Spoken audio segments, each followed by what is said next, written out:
Assalamualaikum. Hai murid-murid tahun 3.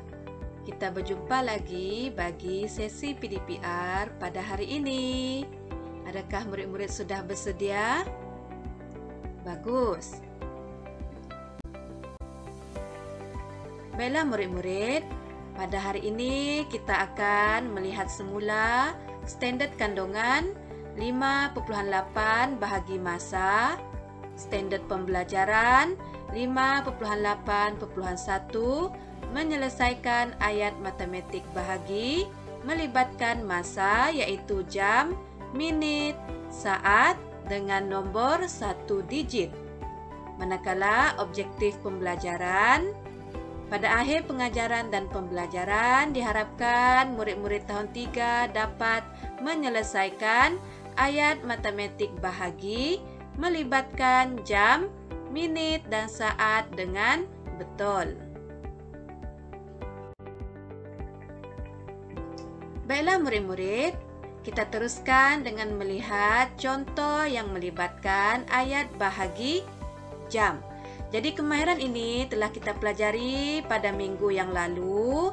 Namun cikgu dapati masih terdapat murid yang masih lagi belum menguasai sepenuhnya kemahiran ini dan terdapat juga beberapa kesilapan yang dilakukan oleh murid.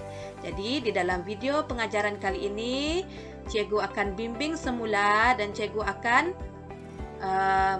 bimbing kesilapan yang telah dilakukan. Kita akan buat pembetulan bersama-sama. Jadi kita lihat kepada contoh yang pertama, diberikan ayat matematik bahagi seperti ini.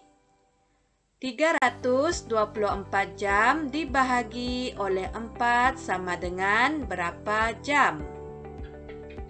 Jadi langkah pertama, kita akan masukkan ayat matematik ini ke dalam bentuk lazim.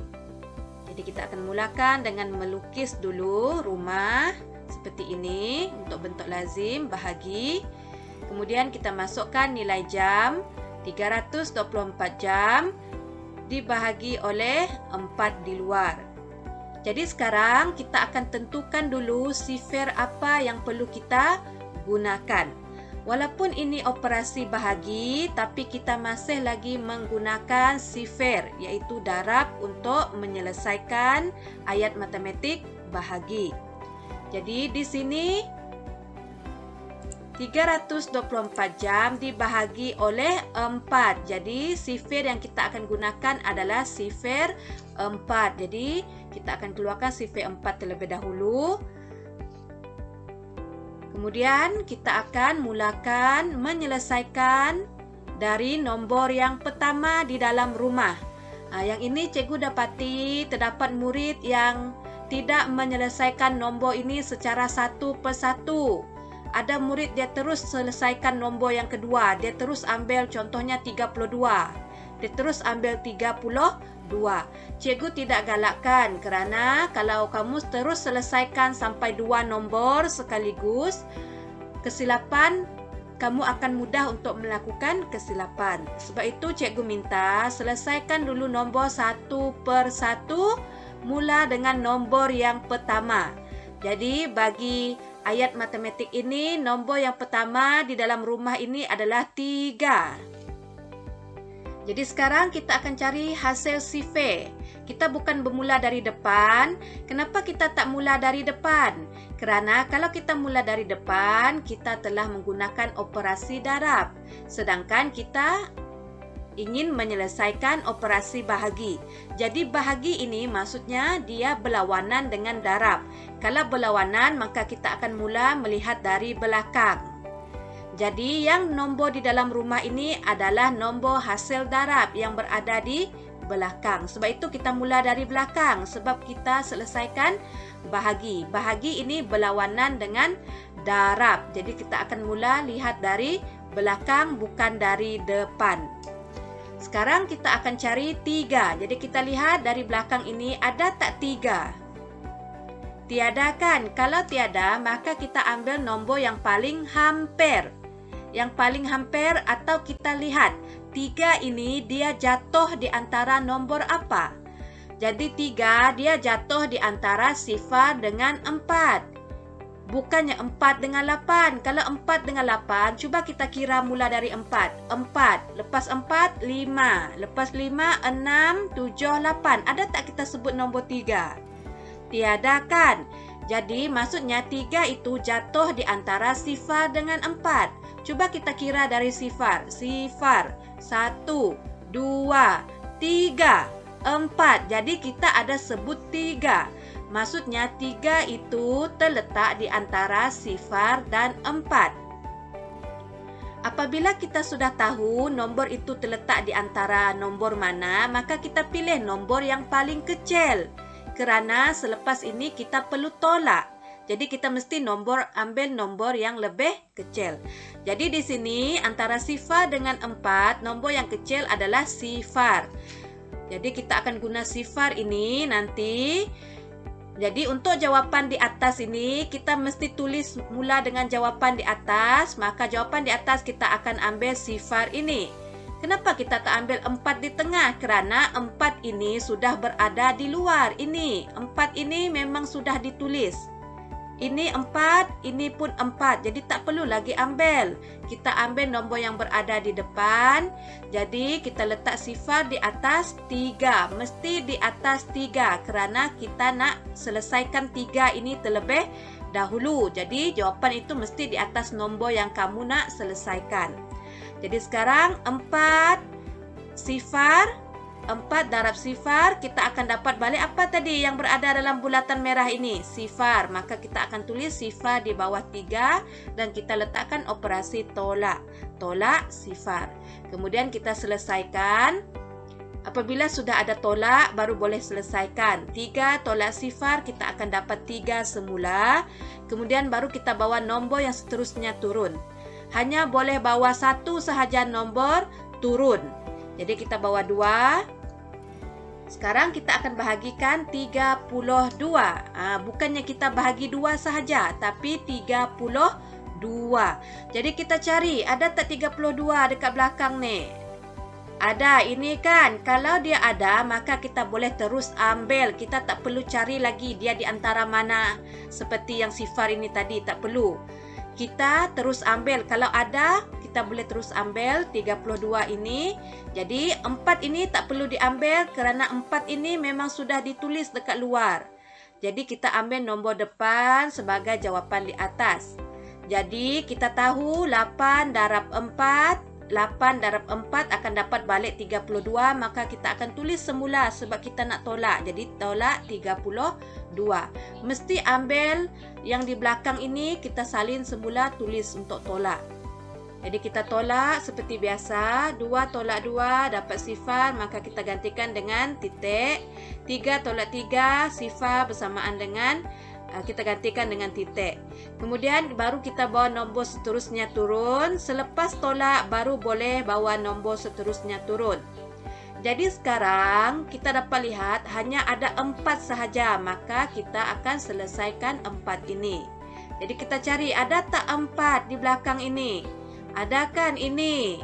Jadi kita terus ambil. Maka yang depan ini sebagai jawapan di atas. Jadi 1 darab 4 akan dapat semula 4. Kita akan dapat semula. Kita ambil yang nombor belakang ini, kita letak di sini tolak. Jadi 4 tolak 4 bersamaan dengan sifar, iaitu kita gantikan dengan titik. Jadi sekarang kita semak semula. Cikgu dapati terdapat murid yang tidak semak semula jawapan. Macam mana kita nak tahu bahagi kita ini sudah selesai atau belum, atau kita bahagi dengan betul? Kita lihat. Pastikan semua nombor ini di atasnya ada jawapan. Jadi 3 ini atasnya ada sifar. 2 ini atasnya ada 8. 4 ini atasnya ada 1. Jadi semua nombor ini atasnya ada jawapan. Barulah tepat, barulah betul. Dan tiada lagi nombor yang tertinggal, yang belum dibahagi. Jadi kalau semua nombor ini atasnya ada jawapan, maka selesailah bahagi kamu. Kita terus tuliskan unit jam dan jawapannya adalah 81 jam. Sifar ini tak perlu diambil kerana sifar paling depan tiada nilai. Baiklah murid-murid, seterusnya kita lihat contoh yang kedua melibatkan bahagi minit. Konsepnya sama sahaja, cuma bezanya unit dia, minit. Yang tadi kita selesaikan bahagi jam, yang ini bahagi minit. Jadi kita lihat kepada ayat matematik. 312 menit dibahagi oleh 3 sama dengan berapa menit? Jadi kita akan masukkan dalam bentuk lazim dulu seperti ini. 312 menit di dalam rumah dibahagi oleh 3 di luar rumah. Jadi kita akan menggunakan sifar. Betul, kita akan menggunakan sifar 3. Jadi sekarang kita akan mulakan dengan membahagi nombor apa terlebih dahulu? 3 atau 31? Ingat, kita mesti bahagi nombor pertama di dalam rumah itu, yaitu 3 ini. Jadi kita cari, ada tak 3 di dalam sifar, hasil sifar 3? Ada tak 3? Ada kan? Ini. Jadi kita boleh terus ambil. Jadi kita ambilkan jawapan 1. Ingat, yang di tengah ini tak perlu ambil lagi, kerana 3 ini memang sudah ada di luar rumah ini, sudah ditulis. Jadi 1 ini kita letak di atas. 1 darab 3 kita akan dapat 3 semula. Jadi kita akan tuliskan tolak 3 di bawah. 3 tolak 3 akan dapat sifar. Jadi kita gantikan dengan titik. Kemudian baru kita bawa nombor seterusnya turun. Jadi sekarang kita lihat, ada tak 1 di belakang ini? Jangan tengok di depan.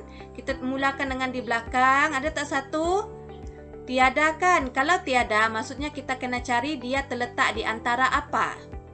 Jadi 1 terletak di antara sifar dengan 3. Walaupun 3 ini sudah dibulat di sini, kita masih boleh guna balik. Jadi 1 itu terletak di antara sifar hingga 3. Kerana kalau kita kira sifar 1, 2, 3. Jadi kita ada sebut nombor 1. Jadi maksudnya 1 terletak di antara sifar dengan 3. Jadi kita akan ambil nombor yang lebih kecil dari 1 ini. Maksudnya kita akan guna sifar. Jadi sifar. Maka kita akan ambil jawapan di depan. Ini sebagai jawapan di atas. Jadi sifar. Jadi sifar darab 3 kita akan dapat sifar semula. Hasil darab sifar mesti dapat sifar. Jadi tolak sifar. Kemudian 1 tolak sifar akan dapat 1. Barulah kita bawa nombor seterusnya turun. 2. Sekarang kita akan lihat, kita akan bahagi 12. Ada tak 12 di belakang ini, hasil sifar ini? Ada, ini kan. Jadi kita boleh terus ambil. Maka jawapannya 4 ini kita letak di atas.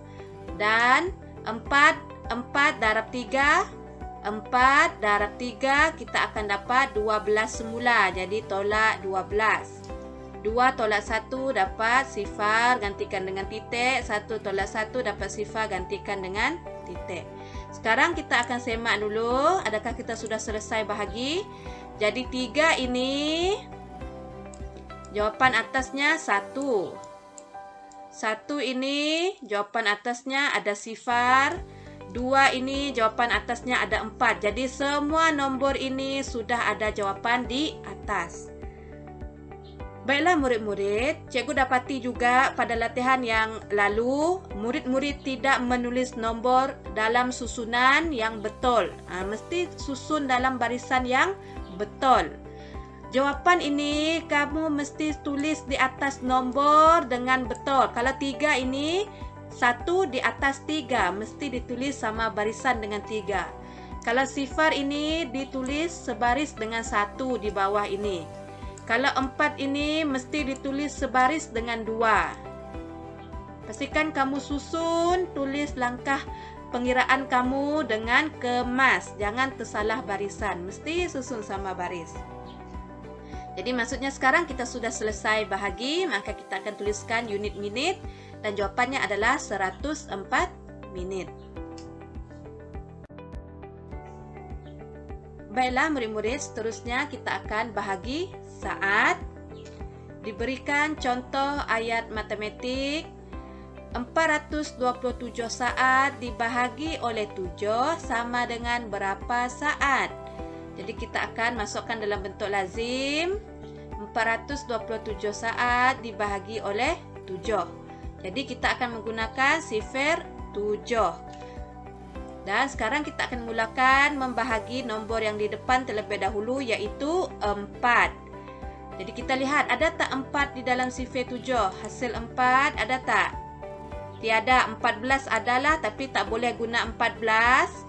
Kita kena cari 4 terletak di antara mana? Terletak di antara sifar dengan 7 kan?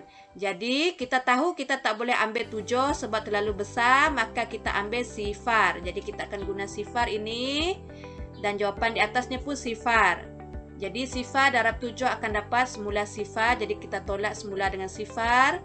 Jadi 4 tolak sifar, kita akan dapat 4. Kemudian kita bawa turun nombor yang seterusnya, 2. Jadi sekarang kita akan bahagi 42. Ada tak 42 dalam hasil sifar 7? Ada kan ini? Jadi kita boleh terus ambil dan 6 ini kita letak di atas. Jadi 6 darab 7 dapat 42. Jadi kita tolak. 2 tolak 2 dapat sifar. Jadi gantikan dengan titik. 4 tolak 4 dapat sifar. Gantikan dengan titik. Sekarang kita bawa 7 turun. Ada tak 7? Ada yang ini. Jadi kita boleh terus ambil. Maka 1 di depan ini adalah jawapan di atas. Jadi 1 darab 7 akan dapat 7 semula. Kemudian 7 tolak 7 akan dapat sifar, gantikan dengan titik. Jadi pastikan tulis dengan betul. Sifar ini di atas 4, 6 di atas 2, 1 di atas 7. Pastikan ditulis sama baris. Kemudian nombor yang dibawa turun pun mesti sama baris. Kalau 2 di sini, maka yang kamu bawa turun pun mesti sebaris juga. Contohnya 2 ini, jadi mesti sebaris. Kalau kamu bawa turun. Kalau 7 ni mesti sebaris juga bawa turun. Jangan 7 itu kamu tertulis dari tempat lain, tidak sebaris. Sekarang, adakah kita sudah selesai bahagi? Jadi, pastikan semua nombor ini jawapan di atasnya ada. Jadi, 4 ada sifar di atas, 2 ada 6 di atas, 7 ada 1 di atas. Jadi, semuanya sudah ada jawapan, maka sudah selesailah kita bahagi. Jadi, jawapannya adalah 61 saat. Jadi sekarang adalah masa untuk mencuba. Jadi apa yang murid-murid perlu lakukan? Murid-murid perlu menjawab 4 soalan ini sahaja. Cikgu nak lihat sama ada murid-murid dapat tak buat pada kali ini. Adakah murid-murid masih lagi mengulangi kesilapan yang sama? Jadi pastikan murid-murid tidak lagi mengulangi kesilapan yang sama. Tuliskan langkah kerja dengan kemas dan betul pada buku latihan petak matematik kamu. Kemudian setelah selesai, ambil gambar dengan jelas dan hantar kepada cikgu. Jadi, sekiranya kamu masih kurang faham, tolong ulang balik tengok video ini. Okey? Jadi setakat itu saja pembelajaran kita pada hari ini. Sehingga kita berjumpa lagi. Terima kasih.